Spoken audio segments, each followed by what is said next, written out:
Hello ladies and gentlemen, Sigvalgrim here, and today we will talk about a very important issue that has surfaced in the Injustice 2 Mobile community. So everything started from a post in the Injustice 2 Mobile server Hall of Justice, where they provided some screenshots of something called the black market. Well, that's not the name, but I'm going to call it for the black market for the purpose that I want to give you as little information as how to get there as possible. But yeah, that's pretty much what it is. So today we will talk about what the black market is, my opinion on the black market, and my opinion on the people using black market and the allegations that were made. So yeah, first of all, let's establish something. Who am I to comment on this? Well, I'm just a dude with internet access, lots of free time, and at the moment I think, at least at the moment, I think I'm the most watched Injustice 2 Mobile channel, so I have my opinion, I'm going to express it, so deal with it. Next up, I'll do my best to provide as little information as I can about the black market. The screenshots will be in the Hall of Justice Discord server, and they also provide a screenshot of a link to the server that is the black market. And I think, first of all, that was a mistake, because if you want kids to stay away from drugs, you don't give them the number of the drug dealer, okay? Okay? But yeah, we'll get into that a little bit later, but there are a lot of screenshots provided there. I will not post any of the screenshots in this video, I will only talk about them, you can find them there yourself. So first of all, what is the black market? The black market is first of all a Discord server, a nice little Discord server that with a link you can enter yourself.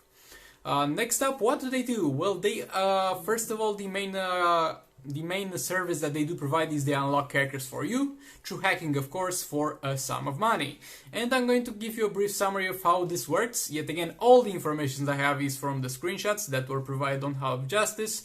And you can get the legendary character with their gears at level 30 for up to $30, and you can get the 6-star gold character at around $50 if it's a good gold character like an Entangling Poison Ivy, or if it's a weaker one that nobody cares, it's up to $7 to get it, to 6 stars and level 30 gears for some stuff like that. And then there's the issue of clearing soul rates for you, and I don't really care about, we're not even going to talk about the clear soul rates for you issue, because of the fact that if you're going to buy characters from them, you're going to most likely be able to clear soul rates for them, so that is not an issue, so we'll simply ignore this. First of all, let's say my opinion on this thing. So first of all, you need to understand one thing, that if you're buying from them, you are not buying from the actual developers of the game. So by buying from them, there's money that goes directly to them and not to the developers, and you are not supporting the game that you're playing. Next up, you need to understand that by doing this, you might get banned. This is hacking, this is breaking the rules and agreements of the game, and this, if people find out that you are doing this, if the game developers somehow find out that you're doing this, you have a very high chance to get banned. Now, we will not even get in, I'll not call them positives of this thing, I'll simply call them things that scare me about this thing, because those are things that really scare me. And this first thing that scares me is the fact that the prices are much more fair than the prices that are over there in the actual game. Like, if you look at the prices, if you wind back and back to me when I'm saying the prices, you might think that I'm simply saying the prices of some purchases on a mobile game, on a more normal mobile game, on a fair mobile game, not the prices that are like reduced by 90% by this site.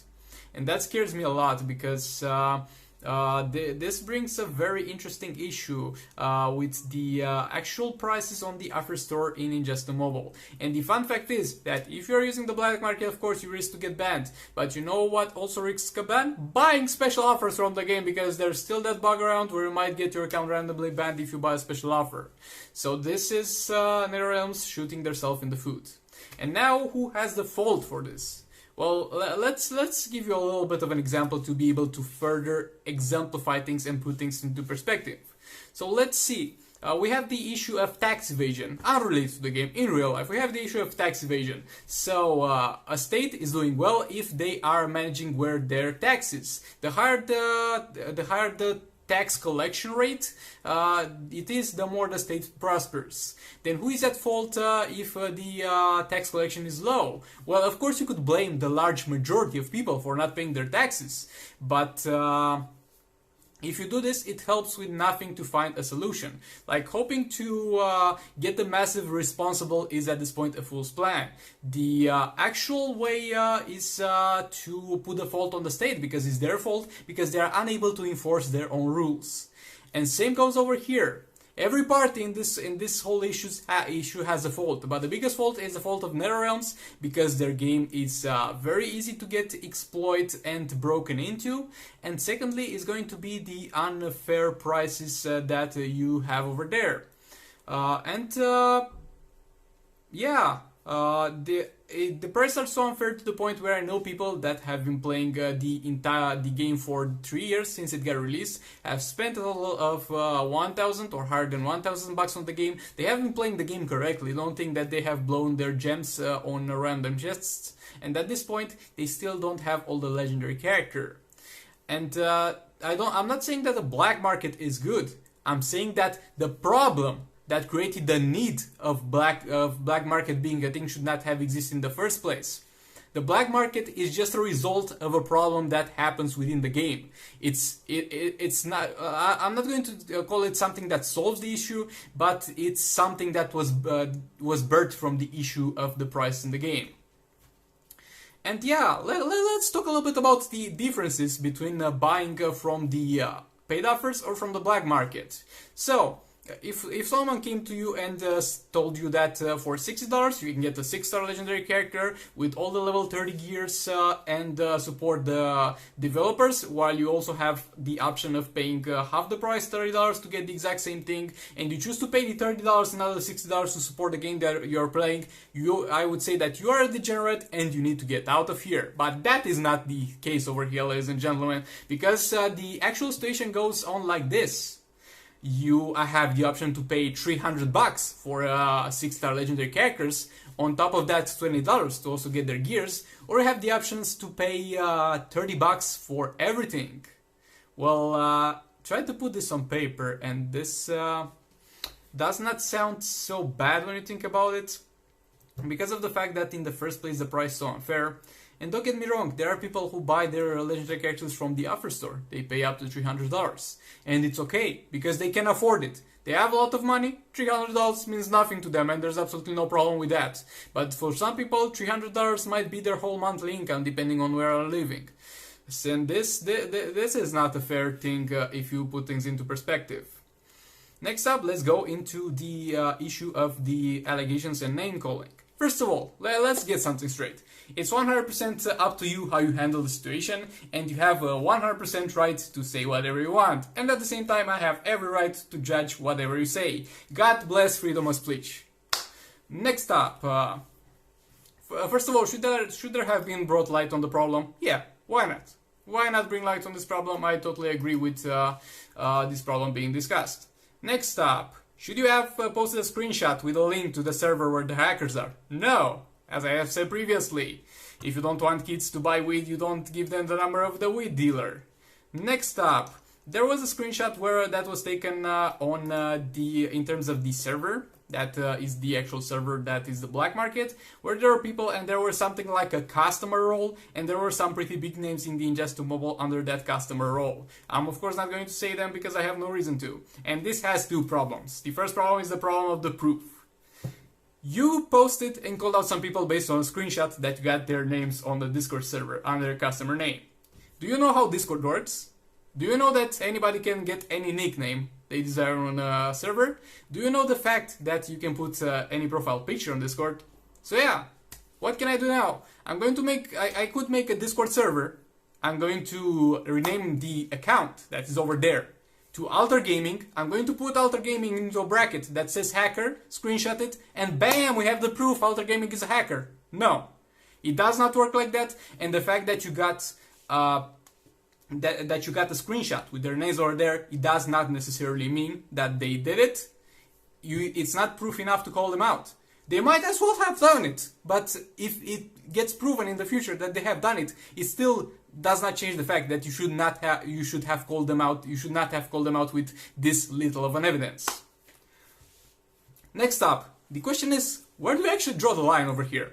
Like, The issue was presented in a way that was like, we need to exclude these people from our community because of the fact that they are hacking, and we do not stand by hackers. And yeah, it's your community, you do whatever you want with it, but I'm only going to ask a question, a simple question: where do you draw the line? So yeah, first of all, the lowest of the low, the God mode users. Anyway, most of them got banned as far as I'm aware. But the God mode users, yes, burn it at the stake. Screw them, get out of here, you're ruining Arena and Champions Arena. I totally agree with that. I don't support people using God mode. Next up, people from the black market. Yeah, whatever you say, get them out. Next up, people who spend a lot of money on the game. Well, is that, in a way, not the same outcome as the people who buy stuff from black markets, but only that those people who buy them from the special offers are going to pay much more? Is not that they are also having an advantage over other people in the game by paying money, only the sum is different? Should you treat them in the same way? I don't think so. And you should not treat them in the same way, definitely. But what I'm saying is that in one way or another, it's more or less the same outcome.